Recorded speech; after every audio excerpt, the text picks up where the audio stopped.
এটা এমন একটা কাস্টম ম্যাপিং কোড স্কোপ যেটা দেখে আসলে সারাটা দিন পার করা যাবে এবং তারপরে দিন শেষে মনে হবে যে কিছু না কিছু হয়তো বা শেখা বা জানা এখনও বাকি। তো আসি, এইটা নর্মালি হচ্ছে সি শার্পের কোড আর রিপোজিটরি প্যাটার্ন যারা ইউজ করি আমরা, এর মধ্যে সাধারণত হেল্পার নামে যে ফোল্ডার থাকে ওই ফোল্ডারে এই ধরনের কোডগুলো অ্যাড করে। হেল্পার কোডে আসলে কী থাকে, হেল্পার ফোল্ডারে কী থাকে, মূলত রিইউজেবল যেগুলো আর কি, রিইউজেবল সেকশনের কোডগুলো এখানে দেয়। তো রিইউজেবল যেগুলো সাধারণত স্ট্যাটিক হয়, যেন যে কোনো জায়গা থেকে আমরা এটাকে কল করতে পারি যে কোনো প্রয়োজনে। তো স্ট্যাটিক ক্লাস দিয়ে আমি ডিক্লেয়ার করলাম আমার যেই হেল্পার কোড। এরপরে এখানে মূল উদ্দেশ্য কী, এখানে ম্যাপিং মূলত কেন করে, ম্যাপ করা হয় মূলত ডিটিও যেটা আছে, ডিটিওর শর্টভাবে যদি আমি বলি যে আমি যেটা ট্রান্সফার করব, আমি ডাটা রিট্রিভ যখন করলাম ডাটাবেস থেকে, যখন আমি ডাটাটা নিয়ে আসলাম, নিয়ে এসে আমি যে ট্রান্সফার করব,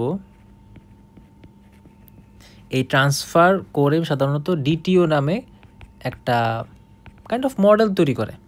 তো পুরা মডেল তো আর পাঠানো হয় না, তো এর মধ্যে যদি কোনো লজিক চেঞ্জ করা লাগে, কোনো ভ্যালু চেঞ্জ করা লাগে, সেই ক্ষেত্রে হচ্ছে ডিটিও বানায় তারপর পাঠানো হয়। তো এই ডিটিওর মধ্যে যে ভ্যালুটাকে যে অ্যাসাইন করা হয়, এটাই মূলত ম্যাপিং বোঝায় ইন শর্ট। তো এখানে কাস্টম ম্যাপিংয়ে আমি যেটা করলাম যে আমি দুইটা লিস্ট অফ ডাটা পাঠাইছি, এই দুইটা লিস্ট অফ ডাটা আমার মূলত করতে হবে কি, ম্যাচিং। এই ম্যাচিং করানোটার জন্যই আসলে আমার এখানে কাস্টম ম্যাপিং ইউজ করা। যদি আমার দুইটা লিস্টের মধ্যে ম্যাচ করানো না লাগতো, তাহলে আমি নর্মালি যেটা এর আগে আমি আলোচনা করছিলাম যে অটো ম্যাপার, ওইটা দিয়েই আমার হয়ে যেত, আমার কাস্টম ম্যাপিংয়ের প্রয়োজন পড়তো না।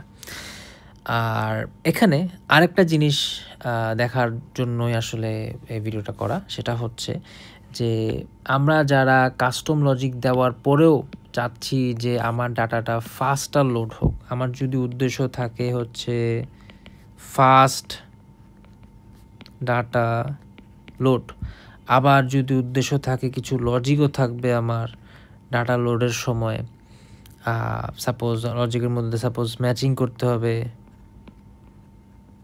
সেক্ষেত্রে আমরা এটা ইউজ করতে পারি।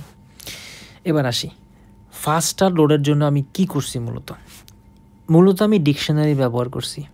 ডিকশনারির এক্সিকিউশন টাইম হচ্ছে O(1). আমি যদি ডিকশনারি ইউজ না করতাম, সেক্ষেত্রে আমার হয়তো কি O(n). তো আমার যদি 1000+ বায়ার থাকতো, সেক্ষেত্রে 1000 বার সার্চ করে আমার কি করতে হইতো, এইখানে লজিক মিলাইতে হইতো, ফিল্টারেশন করতে হইতো। তখন দেখা যেত যে ডাটা আমার এক্সিকিউশন টাইম বেড়ে যেত, অনেক বেড়ে যেত। ডিকশনারি এই জন্য ইউজ করা। এখন এই একটা লাইন দিয়ে ডিকশনারিতে ডিক্লারেশন হয়ে গেছে কি ভ্যালু পেয়ার। এখন এখানে বলা হয়েছে যে বায়ার আইডি টু স্ট্রিং, এটা দিয়ে মূলত বোঝানো হয় যে বায়ার আইডি হচ্ছে আমার এখানে কি,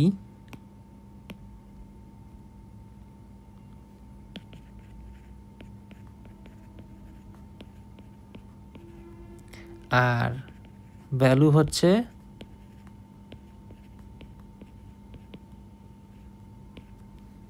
বায়ার অবজেক্ট।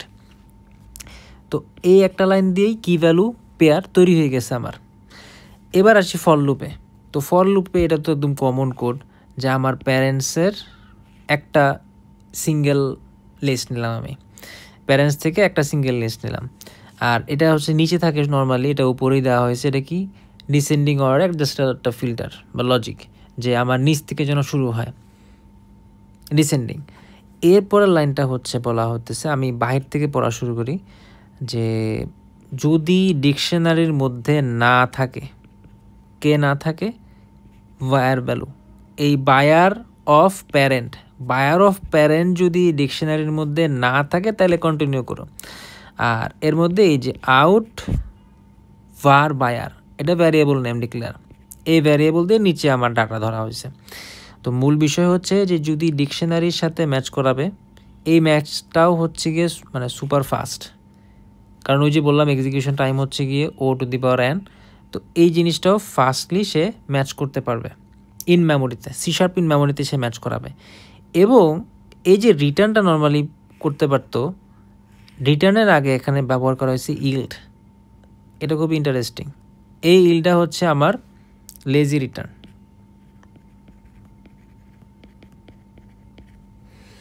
এই লেজি রিটার্নের জন্য আবার এখানে দেখা যায় যে আমরা ইনিউমারেবল ব্যবহার করছি। আমরা এখানে লিস্ট ব্যবহার করতে পারতাম, এটা রিটার্নটায় আমরা লিস্ট অফ ডাটা দিতে পারতাম, কিন্তু আমরা ইনিউমারেবল ইউজ করছি, যার ফলে কী হয়েছে যে আমার লেজি রিটার্নটা এটা খুব ভালো সাপোর্ট করে। আমি লিস্টও রিটার্ন করতে পারি, অ্যারো রিটার্ন করতে পারি।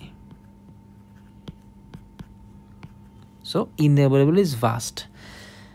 এই হচ্ছে বিষয়। এখানে আমি হয়তো আরও কোনো কিছু বাদ দিছি এখানে, কিন্তু টোটালি এটাই মূলত বোঝায় যে আমি অটো ম্যাপারের জায়গায় যদি একটা কাস্টম রিউজেবল কোড তৈরি করতে চাই, যেখানে হচ্ছে আমার লেজি রিটার্ন থাকবে, সেখানে আমার ডিকশনারি থাকবে, এবং এই ডিকশনারির সাথে যখন আমি ম্যাচ করাতে যাব প্যারেন্টকে, সেক্ষেত্রে আমার এইটা অনেক সুপার ফাস্ট একটা এপিআই হতে পারে। মানে যদি এরকম হয় যে আমার বড় একটা টেবিল লোড করতে হচ্ছে, যেখানে আমি পেজিনেশন চাইয়াও ইউজ করতে পারতেছি না, এবং লোডের ক্ষেত্রে আমার এক্সট্রা লজিক অ্যাড করতে হচ্ছে, এবং আমি সাপোজ অটো ম্যাপারও ইউজ করতে পারতেছি না, কারণ অটো ম্যাপার কিন্তু এক্সিকিউশন টাইমকে বাড়ায় দেয়, ইনক্রিজ করে। সো যেখানে আমার ফাস্ট ডাটা লোড করতে হবে, যেখানে আমার লেজি রিটার্ন করতে হবে, সেইখানে আমার কাস্টম ম্যাপার ইউজ করতে হবে। এই হচ্ছে ইন শর্ট।